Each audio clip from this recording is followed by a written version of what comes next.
Hi everyone, welcome back to another video from Crazy Gamer. Today in this video, I'm going to be guiding you through how to check your Battle.net transaction history.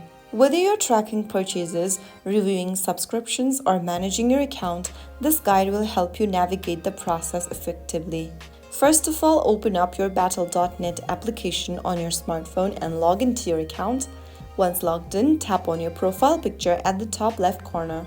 Now from the expanded menu, click on the Account drop-down and then click on Account Settings. Under Account Settings, tap on Transaction History. Here you will be able to find the list of all of your transactions, including purchases, subscriptions, and any other financial activities associated with your account. If you haven't placed any orders yet, you will not be able to see them on the screen and it will be empty, just like this. But if you have any transaction history, then this is the place to find it. By following these steps, you can easily access and manage your transaction history on Battle.net. If you found the video helpful, don't forget to like, share, and subscribe to the channel. I will be back again in the next video. Thank you for watching.